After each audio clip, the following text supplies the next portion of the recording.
So hey guys, welcome back to YouTube channel. आज आहे part 2 आपला मालवण राईड प्रिपरेशनचा। आज आपण करणार आहे थोडीफार तयारी। आता भरपूर जणांची कमेंट असते भाई राईडला डायरेक्ट जातो, प्रिपरेशनची व्हिडिओ बिलकुल टाकत नाही। सो आजपासून मी ट्राय करणार, जेवढा राईड करणार आहे ना तेवढा मी प्रिपरेशनचे ब्लॉग्स टाकणार आहे। सो त्याचा आहे आपला सेकंड पार्ट। किक सीन झाला ना, लास्ट टाइम जी लाईट घेतली ना मी, त्याच्यासोबत जे माउंट्स घेतलेले तो मी लास्ट ब्लॉगमध्ये बोललोच, तुम्हाला माहीत नाही आठवलं की नाही। 850चे माउंट घेतलेले, ते फिटिंग तर मला झाले नाही प्रॉपर, त्यामुळे त्याला मी त्याकडनं बाय केलं नाही डीलर करून। त्याला मी कॉल करून सांगितलं असं सीन झालं, तो बोला ये जर चांगल्या याच्यामध्ये कंडिशनमध्ये असतील अजून पण, माझ्या आठवड्यात झाला ॲक्च्युअली तसं बघायला गेलो तो, बट स्टील पाऊस बीस पडून गेलो तो बोला जर यूज कंडिशनमध्ये असेल तर मी रिटर्न घेऊन ते रिफंड करून दे। मी तुम्हाला दाखवतात नेमकं काय बोलते मी। ते बघा, हा असा काहीतरी आपला बॉक्स होता जो मी तुम्हाला बोललो 850ला आपण याचे माउंट्स घेतलेले। नॉर्मली ना आपल्याला 200 to 250 पर्यंत नाही साईडचे लाईटच्या खालचे हे माउंट्स आहेत ना, हे वाले बोलतोय हे भेटतात। बट मला खुशली अशी होती ना की तुम्हाला बोललेला की हे वाले घे 390ला, हे बेस्ट आहेत। एक माउंट आहे तो लागतो, आणि या माउंटमुळे ना लाईट म्हणजे असं लागतं ते, आणि लाईट तुम्ही लेजिट ह्याच्यामध्ये ना कुठे पण मूव्ह करू शकता, पुढे मागे म्हणजे थ्रू कुठे पण ॲडजस्ट करू शकतो। इन शॉर्ट ही ॲडजस्टेबल होती लाईट। सो आता त्या स्टोअरमध्ये पण जायचं आहे, या माउंट रिलेटेड जरा थोडंफार काम आहे। आणि अजून एक सीन आहे, अमितच्या पण गाडीला थोडंफार मॉडिफिकेशन करायचं आहे, म्हणजे ह्याचे पण विचार चालू आहे लाईट्स लावायचे। सेकंड म्हणजे हेल्मेटला ब्लूटूथ लावायचं आहे। चलो आज कामं तर फटांग आहे, आणि बाकी भेटू मोटो ब्लॉगिंगवर। जरा लेटच निघालो बिचारा आम्ही, तारदास असून उभा आहे खाली। पहिले जाऊ सनशाईन गिअर्समध्ये, तिकडे थोडंफार सामान घेऊ। सो अजून एक सीन आहे, डिस्प्लेसाठी मी फ्लेम प्रोटेक्टर मागवलेला, बट आता सीन असं नाही का लावायचं कसं ते समजत नाही मला, कारण की असा लावला, हां अमित असा लावू शकतो। लेट्स गो, अमितला आज जरा ठाणा फिरवू आपला। ओके, सो तसं बघायला गेलो ना तर आजच्या दिवसात ना भरपूर सारे कामं आहेत, कारण की हाच लास्ट वीक आहे आता मालवणचा, मालवण राईडच्या आधीचा। त्यानंतर आम्हाला बिलकुल टाईम नाही भेटणार, जॉबमध्ये एकदा बिझी झालो, परत सोमवार मंगळवार बुधवार गुरुवार शुक्रवार कधी जाईल समजणार नाही। बाकी कालच्या दिवसात तर भाई मालवणचा प्लॅन डे 1 पासून डे 4 पर्यंत सेक्सीवाला रेडी झालं भाई। काय प्लॅन बनला आहे प्रॉपर सगळं, जर ती प्रॉपर 4 दिवस आयटनरी फॉलो झाली ना, मजा येऊन जाईल भाई राईडला। खतरनाकवाला प्लॅन बनत आहे। आता तुमचा प्रश्न असेल की आम्हाला का नाही सांगितलं मालवण राईडबद्दल, अपडेट का नाही दिला, कुठे चॅनलवर बोला, आता मी ग्रुप बी बनवलं इंस्टावरती व्हॉट्सअपवरती, तिकडे का टाकलं। तर त्याचं सिम्पल आन्सर आहे की मी एवढे महिने झाले ग्रुप राईड करतो, एवढ्या महिन्याचं तुम्हाला बोलतोय की भाई छोट्या राईड करा। त्या छोट्या राईडवरनं मी तुम्हाला मोठ्या राईडला घेऊन जाऊ शकतो, डायरेक्ट मी मोठी राईड तुम्हाला घेऊन जाऊ शकत नाही भाई, सॉरी।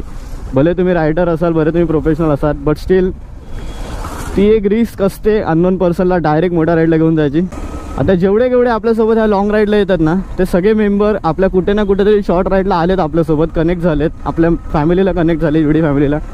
सो अशाच लोकांना मी इन्व्हिटेशन दिलेलं आणि अशाच लोकांना घेऊन चालले।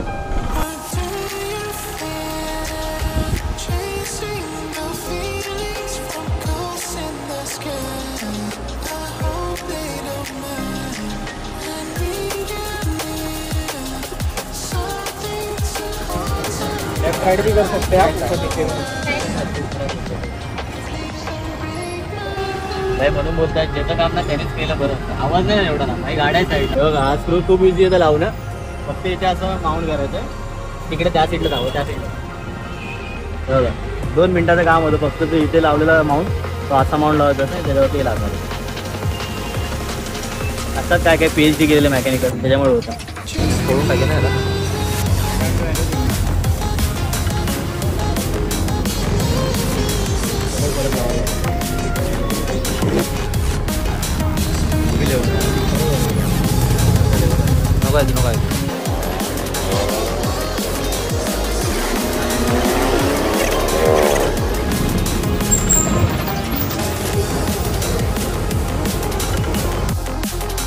ओके, सो आज आहे डे 2। कालचं प्रिपरेशन नंतर फटांग पाऊस चालू आला। कालचं जे आपण बघितलं थोडेफार क्लिप्स, त्यानंतर एवढा पाऊस चालू आला ना मला शूट करायला जमलं नाही। कालच माझा विचार होता की मालवण प्रिपरेशनचे ब्लॉग्स कालपर्यंत संपून टाकायचे, पण पावसामुळे मला काय बाहेर शूट करायला जमलं नाही, म्हणून आज दॅट्स वाय आता पण हा पार्ट कंटिन्यू केला सेकंड डेला। बऱ्याच लोकांची ना कमेंट होती की तू राईडला जाताना डायरेक्ट प्रिपरेशन दाखवतो फक्त 1-2 मिनिटाची, काय घेतले काय नाही। तर त्यामध्ये भरपूर आपल्या सबस्क्रायबर्सना इन डिटेल व्हिडिओ हवी होती की नेमकं प्रिपरेशन काय असतं लॉंग राईडसाठी स्पेशली। तरी ब्रेकफास्ट राईडला तर ठीक आहे, काय एवढं नसतं ते, बट लॉंग राईडसाठी हे रूल्स तुम्हाला अप्लाय होत नाही। लॉंग राईडसाठी तुम्हाला कुठे ना कुठेतरी 1-2 आठवडा आधी प्रिपरेशन करावी लागते। त्या पार्टमध्ये असेच काही लॉंग राईड रिलेटेड टिप्स आहेत माझ्याकडनं, आणि ते तुम्ही फॉलो कराल तो फुली तुम्हाला लॉंग राईडला असं त्रास होणार नाही। तर जवळपास मी 3-3.5 वर्ष आले बाईक राईड करतोय. त्याच्यामधले नाही म्हणता लेह लडाख करून झालाय, बाकी महाराष्ट्राला ऑलमोस्ट सगळे प्लेसेस कव्हर करून झालेत. आणि एवढं तर मला समजलंय की लॉंग राईडसाठी ना प्रिपरेशन खूप इझी असतं. आपण ॲक्च्युली ॲक्टिव्ह बनवतो त्याला की स्वतः स्टार्ट करूया प्रिपरेशनचे पार्ट. मी बेसिकली 3 पार्टमध्ये ऑलवेज डिस्ट्रीब्यूट करतो माझे प्रिपरेशनचे पार्ट. फर्स्ट असतं माझं बाईक प्रिपरेशन, सेकंड वन असतं माझं लगेज प्रिपरेशन, थर्ड वन असतं माझं गॅजेट प्रिपरेशन. व्हिडिओ खूप इम्पॉर्टंट आहे, कुठे स्किप करू नका, अदरवाईज तुम्हाला काही संबंध नाही मी काय बडबडतो ते. तो फर्स्ट चालू करूया आता बाईक प्रिपरेशनमध्ये. बाईक प्रिपरेशनमध्ये तुम्ही काय कराल तर आठवडाभर आधीच तुम्ही प्रॉपर तुमचे बाईकचे ऑइल बिल बेसिक जी सर्व्हिसिंग असते ती चेक कराल. Engine oil, brake oil, second म्हणजे तुमचं कूलंट असेल तर बाईकमधलं कूलंट. नंतर तो पार्ट तुमच्या बॅटरी व्होल्टेज ऑलवेज चेक करायचा लॉंग राईडसाठी जात असेल तर. सो आपली तुम्हाला माहिती आहे ADV 390. सो ADV 390 ऑलवेज मी लॉंग राईडला याच्यात अजून एक प्रिपरेशन करतो ऑलवेज की सगळे जे पार्ट्स आहेत ना, पार्टचे जे स्क्रू आहेत ते ऑलवेज मी चेक करतो. कारण की आपल्या गाडीला जसं तुम्हाला माझ्या व्हायब्रेशन फटांग आहे, तर व्हायब्रेशनमुळे ना माझे स्क्रू आहेत ना बाईकचे रेट लूज होतात. तर त्यामुळे मी ऑलवेज लॉंग राईडला यायच्या आधी ना सगळे ते स्क्रू ना ॲलेंकीने टाईट करून घेतो. कारण की आता कालच माझा सीन झाला, माझ्या हँडलचे कोनसेट चेकरचे ना बरेच स्क्रू लूज झालेले की राईडच्या आदल्या दिवशी फिलिंग करून घ्या, तिकडेच टायर प्रेशर पण चेक करा. हे तर मी गोष्टी कालच करून आल्या. सगळ्यात last part but important part आहे चेन ल्यूप. तुम्ही चेन लूप कंपल्सरी 400 to 500 किलोमीटरच्या आसपास केली पाहिजे. सो ऑलवेज राईडच्या आदल्या दिवशी, आता चेन क्लीन करायला राईडला आपल्याला जमत नाही पण ॲटलीस्ट आपण लूप करू शकतो. म्हणून मी बोलतो राईड स्टार्ट व्हायच्या आधी तुम्ही proper chain clean and chain loop ह्या 2 गोष्टी करून घ्या. म्हणजे नंतर नेक्स्ट तुम्हाला प्रत्येक 500 किलोमीटरच्या टप्प्याला फक्त लूप करावं लागेल. बट तरी चेन क्लिनिंग मी तर म्हणतो 1000 किलोमीटरच्या आतमध्ये करत जा. ल्युबिंग ठीक आहे तुम्ही 500 किलोमीटरला करा, पण क्लिनिंग 1000 किलोमीटरचा अंदाज ठेवा. बाकी आता येऊया पार्ट 2 वरती, तो म्हणजे लगेज सेक्शनवरती. लगेज सेक्शनचा असं सीन आहे ना, एवढ्या लॉंग राईडमध्ये एवढं तर मला समजलं की भाई लगेज घेऊन जाऊ नका, काही गरज नाही. 5-5, 6-6 कपडे, 5-6, 6-6 टी शर्ट, 5-5, 6-6 पॅन्ट्स असं घेऊन जाण्याची. मी तर म्हणतो फक्त 2 पेअर कपडे घेऊन जात जा. 2 T shirt, 2 pant, 2 underwear, 2 shorts बस झाल्या बाई राईडसाठी. मी म्हणतो याच्या व्यतिरिक्त कुठेच कपडे लागत नाही. तुम्ही किती पण दिवसाच्या राईडला जा, आठवड्याभराच्या राईडला जा, महिन्याभराच्या राईडला जा किंवा 4 दिवसाच्या राईडला जा. आमची तरी 4 दिवस राईड होणार आहे. बट स्टील मी एवढं सांगू शकतो की ओव्हरलोड जाऊ नका कधी पण. जेवढं लाईट वेट जाता येईल तेवढं लाईट वेट जा. ओके, स्वतः येऊया लास्ट पार्टवरती, जे म्हणजे आहे गॅजेट प्रिपरेशन. गॅजेट प्रिपरेशनचा पार्ट मला खूप शॉर्ट अँड सिम्पल आहे भाई. मी मला फक्त गोप्रो घ्यायचा असतो. माझा मोबाईल आहे आयफोन, तो मला फेस ब्लॉगसाठी शूट आणि सिनेमॅटिक शूटसाठी यूज होतो. सेकंड असं माझा ट्रायपॉड. लास्ट असतो तो माझा पॉवर बँक, जो सगळ्यांना चार्ज करेल. तर पॉवर बँकच्या वेळेस ऑलवेज लक्षात ठेवतो माझ्या 3 केबल मॅन्डेटरी असतात. टाईप A माझा हेल्मेट चार्ज करायला, टाईप C माझा गोप्रो चार्ज करणं, लाईटनिंग केबल माझा आयफोन चार्ज करायला. ह्या 3 केबल मी ऑलवेज कॅरी करतो. आता हे सगळं झालं भाई प्रिपरेशन. घाम बघ असं झालं भाई, फॅन बंद करावा लागतो मला ब्लॉग शूट करताना. सो हा सगळं झाला लगेजचा पार्ट. बट आता मेन उरतं पॅकिंग. सो माझ्याकडे 3 गोष्टी तर आहेत. फर्स्ट वन म्हणजे टँक बॅग. टँक बॅगमध्ये माझे सगळे गॅजेट राहतील. गोप्रो असेल, तो मोबाईल असेल, माझा वॉलेट असेल, ट्रायपॉड असेल, जे गोष्टी मी लगेच इझिली काढू शकतो आणि इझिली परत टाकू पण शकतो आतमध्ये तशावाला. सेकंड म्हणजे टॉप बॉक्स. टॉप बॉक्समध्ये मी विचार करतो माझा एक लॅपटॉप आहे, तो लॅपटॉप ठेवेल. आणि सेकंड रेन जॅकेट, माझी rain pant and shoe cover and waterproof shoe cover. हे 3 गोष्टी मी टॉप बॉक्समध्ये ठेवेल. जर पाऊस पडला नाही तर, आणि पाऊस पडला तर ऑफकोर्स मी तर वेअर करणार आहे ते सगळं. टॉप बॉक्समध्ये मग काहीतरी ॲडजस्ट करेल वरती एक सामान. आणि लास्टला उरतात माझे कपडे. माझे कपडे हे टॉप बॉक्समध्ये इझिली राहू शकतात, नो डाऊट. मी 4 दिवसाची काय 5 आठवडा महिनाभराची ट्रिप मारली तरी मला सॅडल काढायची गरज नाही. आता असं सेटअप झालं मला. बट मालवणचा असं सीन आहे ना की मी सोलो नाही जाते. सोलो गेलो असतो तर मी सॅडल बिडल काढले नसते. मी माझे फक्त टॉप बॉक्स स्टॅम्बॅगच्या ह्याच्यावरती आरामात मालवण मारून आलो असतो 4-5 दिवसाची ट्रिप. बट आपण आता चाललो ग्रुप घेऊन.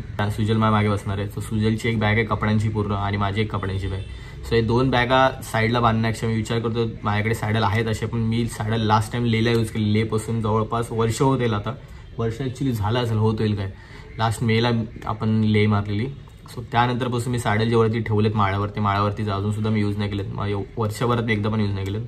बट ठीक आहे, सॅडलचं ते मी आता सांगत नाही घेईल की नाही सॅडल, ते मी अँड टायमाला विचार करेल घ्यायचं की नाही घ्यायचं ते. कारण टॉप बॉक्स कधी पण लक्षात ठेवा बाई, फ्री ठेवा. टॉप बॉक्समध्ये भरपूर साऱ्या अशा गोष्टी असतात तुम्हाला इन राईड टाकायला लागतात. जनरल तुम्ही काय खायला घेतलं, बिस्किट असो, स्नॅक्स असो, काय असो, तर काय तुम्ही सॅडल तर काढत बसणार नाही. टँक बॅगमध्ये तुम्ही ठेवणार नाही, कारण गिअर्स असतात, तुमचे सगळे गॅजेट असतात. सो उरतं एकच ऑप्शन टॉप बॉक्स. टॉप बॉक्समध्ये टाकायचं आहे चिलमध्ये. आणि टॉप बॉक्स जर एम्प्टी असेल तर तुम्ही थांबला तर तुम्हाला हेल्मेट ठेवायचं असेल, कुठे विजिट करत असेल तर हेल्मेट पण ठेवू शकता. That's Y top box free ठेवा कधीकडे. बाकी ह्याच्यावरती मी व्लॉग शूट करणार नव्हतं ॲक्च्युली. बट सीन असं आहे ना की खूप आधीपासून मला कमेंट देतात की तू डायरेक्ट व्लॉग चालू करतो राईडच्या वेळेस आणि त्यातच 1-1.5 मिनिटात काय ते फार ठिकाणी बडबड करून डायरेक्ट संपून टाकतो. डिटेलमध्ये ब्लॉग भेटत होता भरपूर जाणं. दरवेळेस लॉंग राईड लागताना टाईम नसतो तर ते शूट करू शकत नाही प्रत्येकच. यावेळेस टाईम होता सगळं शूट करायला, दॅट्स मी सगळं शूट केलं. आता मला आयडिया नाही हा ब्लॉग कधीच टाकेल मी, कारण की एडिटिंगला परत टाईम मला ॲडजस्ट करावं लागेल. जॉबच्या टायमाला मला कुठे काय मॅनेज करायला पाहिजे जमतच नाही, बट स्टील काहीतरी मॅनेज करून हा ब्लॉग एडिट करून अपलोड करू. होपफुली तुम्हाला ब्लॉग इन्फॉर्मेटिव्ह वाटला असेल. एक व्हिडिओ लाईक करा, सबस्क्राईब करा, आणि काय अजून पेंडिंग राहिलं असेल तर की कमेंट डाऊन करून सांगा मला, ते पण मी मेन्शन करेल राईडच्या ब्लॉगमध्ये. भेटलो डायरेक्ट मालवण राईडवरती. काही विसरतोय का मी अजून सांगायला? ठीक आहे का? बाकी असेल तर राईडच्या दिवशी कव्हर करेल. Peace out.